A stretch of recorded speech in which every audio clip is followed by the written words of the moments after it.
Ren Money Game Part 3. I've been waiting for this one.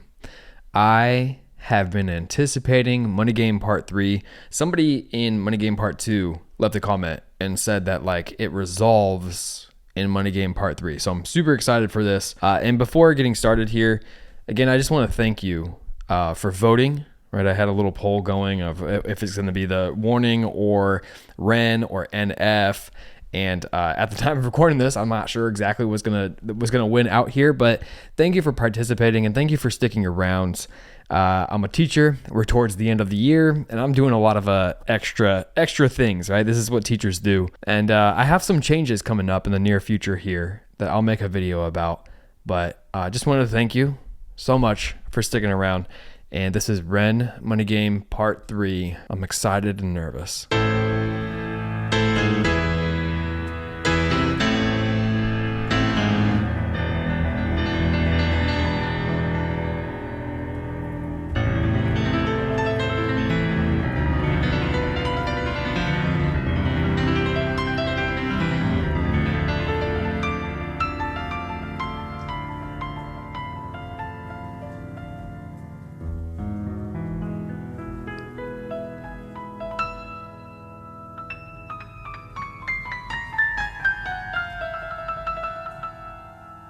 It's such a cool shot. That is such a cool shot. The crazy thing too is that now I'm aware, whenever I start a Ren music video, I am now aware that this is all live. So it's just crazy seeing that opening scene, seeing that beautiful piano part right there. And if I had just stumbled upon Ren, I would think to myself that is not live. But now getting into Ren, I know that is live, and it doesn't sound live because it's so well produced, and it's just so good. Okay.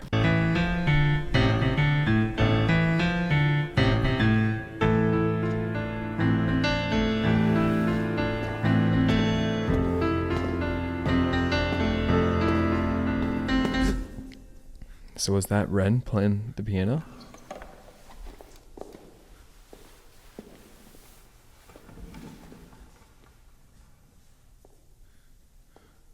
Someone just took his place, and this is Ren playing the piano. Yeah, you can see the mic on him right here, which again, you wouldn't even realize that this is recorded live.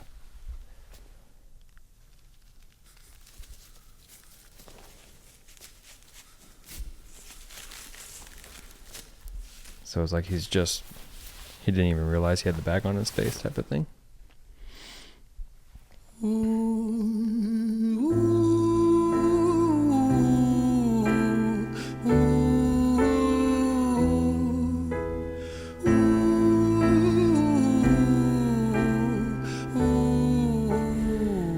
I'm already anticipating.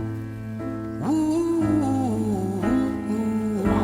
I love those soulful little ooh. I'm not a vocalist, I can't do it, but it has so much soul to it. But anyways, I'm already imagining something of a tragedy happening here because of my experience with the Tales of Ginny and Screech and stuff. I'm already imagining a tragedy.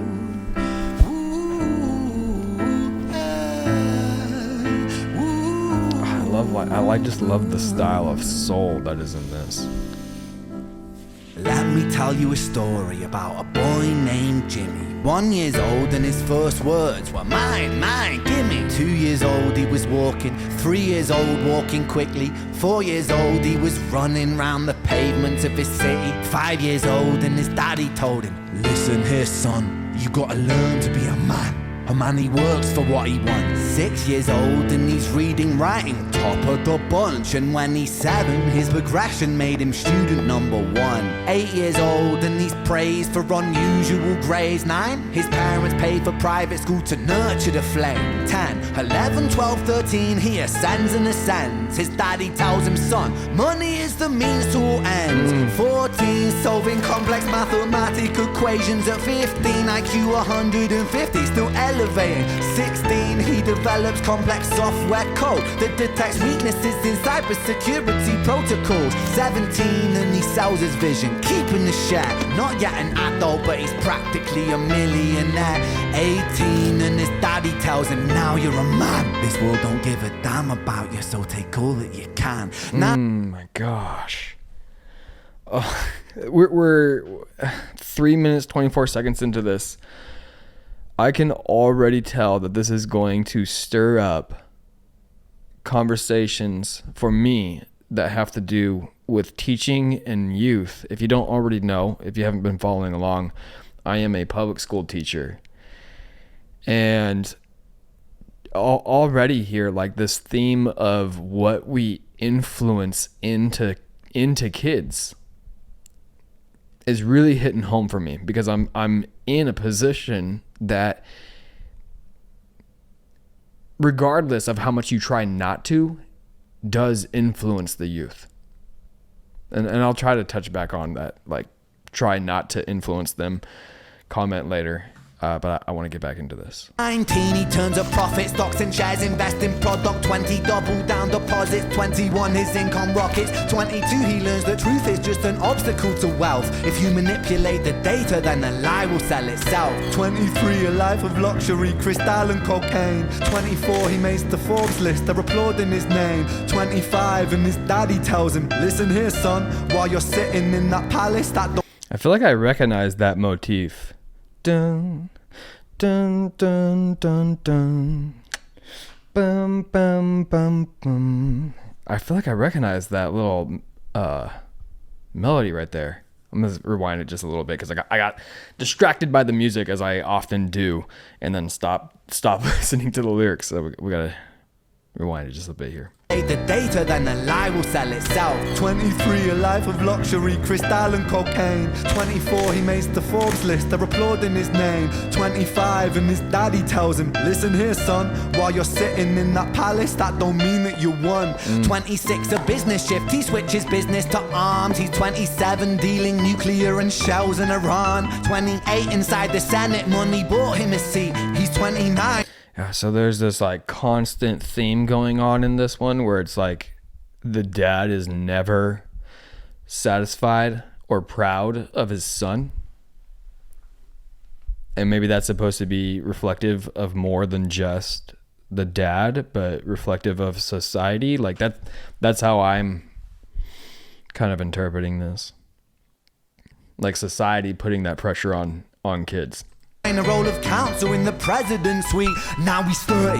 His daddy says you're losing the race. You're just a servant to the king, not even in second place. 31, a big maneuver for his daddy's approval. Moving imports over borders from the exports out of Cuba. 32, moving grams, growing kilos to tons. He's 33, filling warehouses with powder and guns. 34, turf war with nobody to stop it. Blind eye from the po-po inside of his pocket. I've mentioned this before with Run Music, and that is like his ability to match the instrumentation with what he is singing about. Like I noticed that as soon as he starts to talk about the character getting into these illegal things, you notice that the piano switches to these dissonant chords, right? Notes that clash with each other, and it creates this tension, this unsettling, uncomfortable feeling. He's a master at matching the instrumentation with the story.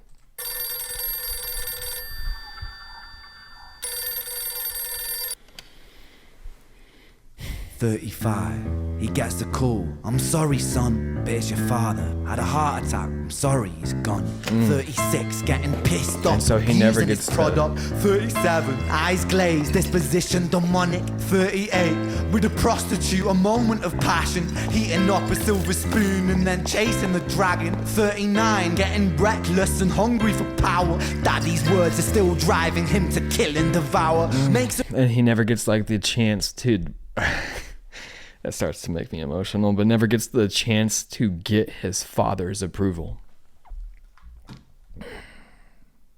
move against the cartel, but the strategy's flawed. They retaliate and leave him in a hospital ward. A bullet buried in his vertebra and one in his leg. The doctor sighs and says, I don't think you'll be walking again. Fuck.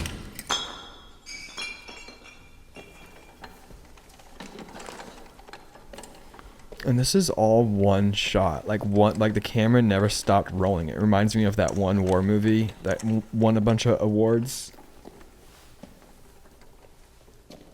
Like maybe right there was a little bit of a cut, but like a trick cut, you know, but I don't think so.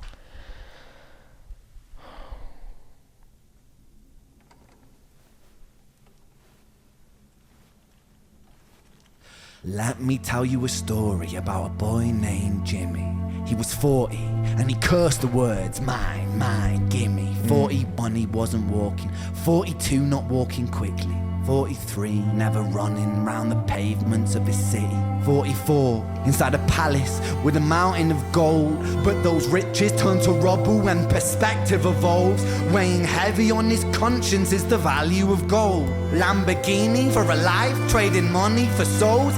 Jimmy followed the code inside the land of the free. Put your hand inside the cookie jar, take more than you need. And his example is exaggerated versions of me. And it's a version of him, and it's a version of she, and it's a version of you. There's no escaping the blame, the way we...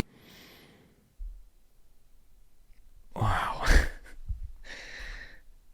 It's such poetry. It's such amazing storytelling. Like using this captivating emotional storytelling to get his message across, like how he says Jimmy is an exaggerated version of me, of you, of us, but we all have a certain part of this in us. And I like look at the character of Jimmy so far, and I feel like we have, like, it's not just Jimmy's want for money and growth that we can all relate to, but I think a lot of society can relate to Jimmy's desire to feel accomplished, to feel like he met what adults wanted him to accomplish. Does that make sense? Like I relate to that. You know, I had pressure put upon me to make money. Like that was go to school, get a degree, make money. That's what matters. And I'm not saying that my parents were terrible people, but we do this subconsciously. All right. We live as parasitic. Fuck the money and fame. Cut the music. I gotta rewind. And it's a version of him, and it's a version of she, and it's a version of you. There's no escaping the blame. The way we live is parasitic. Fuck the money and fame. Cut the music.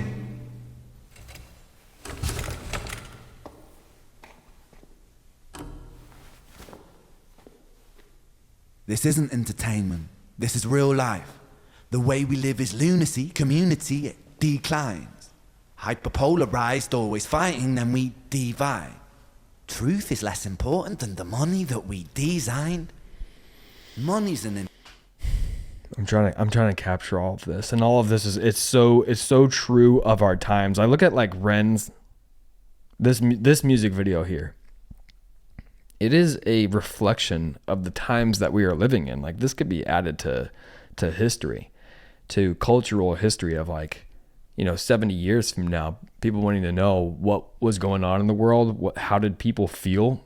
This video right here, the whole Money Game series.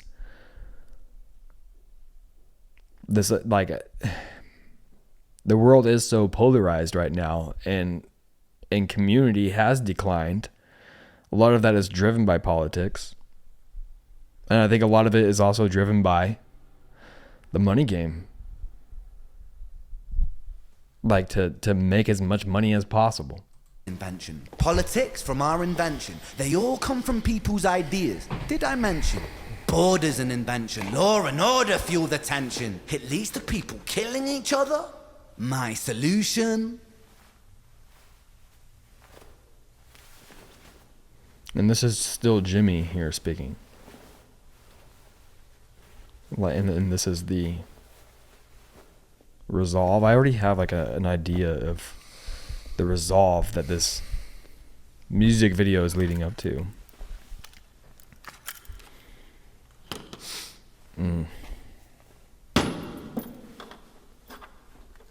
I felt like it was going to end in tragedy. Everything is subject to change. We could build utopias if individuals were taught to use their brains. But if we teach kids in schools to always be sheep and put themselves before the herd if there's more money for me, then there's no future I see where the humans survive with parasites inside a petri dish with cannibal minds. Mold will grow upon the surface and consume till it dies. And our fate could be the same without this story to the wise.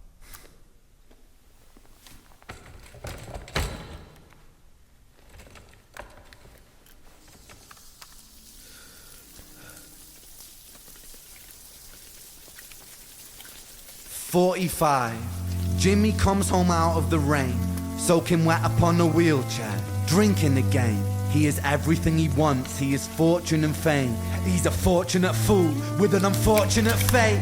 With a 45 caliber aimed at his brain. 45 a fitting number cause his age is the same. Here's the words of his father.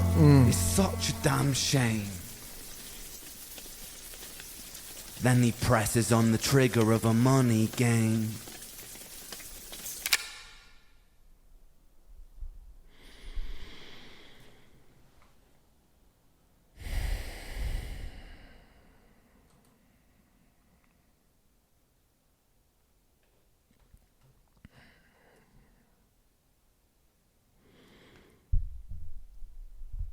It's like with each Ren music video, I feel like it's my favorite, you know? The Ginny and Screech story is like one of the top ones for me. This one, I think this one hits a little bit differently for me because of the fact that I am a teacher. And kind of like circling back to, I think I said something earlier about like, that teaching is a position in which, regardless of how much you try not to, you influence students. Just your mere presence and what you talk about influences them. And the reason why I say like with how much you try not to is because it's my teaching philosophy. That's my belief that a teacher isn't supposed to influence the youth outside of general respect. And what I mean by that is like I teach history. I teach history, I teach guitar, I teach PE. And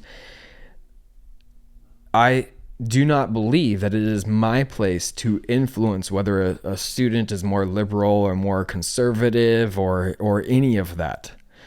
And I pride myself on being a teacher who my students have no idea the way I lean politically, because I don't think it is a teacher's place to do that. All of that to say,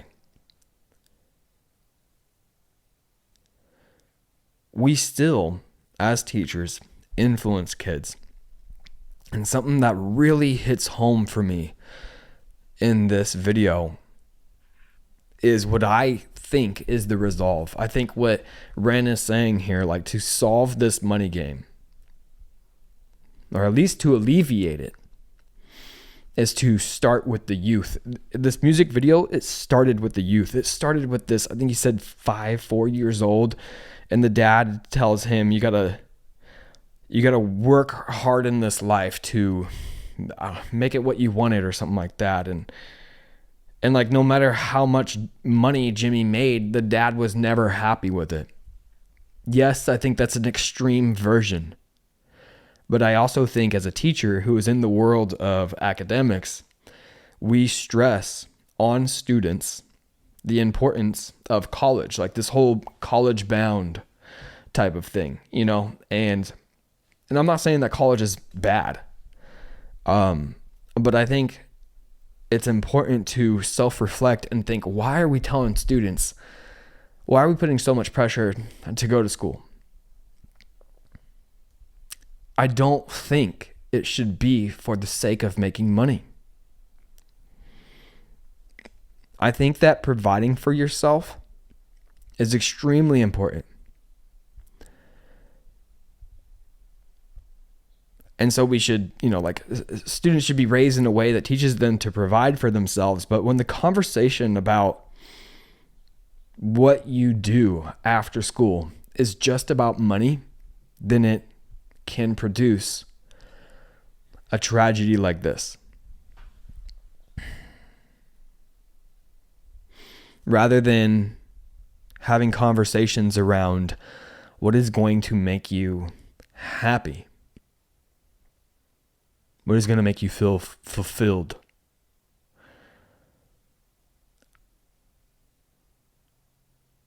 I don't think we stress those conversations enough in the world of academics. I think a lot of society, I know my own family, didn't stress that enough. What is going to make you happy? I'm getting into some personal information here, but like before I was a teacher, I was actually into the teaching game pretty late in life because I was just trying to make a bunch of money. I worked as an EMT for a while. Then from there, I went into the biotech industry and was making far more money than I am making now. But I was not happy. Not happy whatsoever. So I gave myself a 4-year plan. I went back to college. I became a teacher.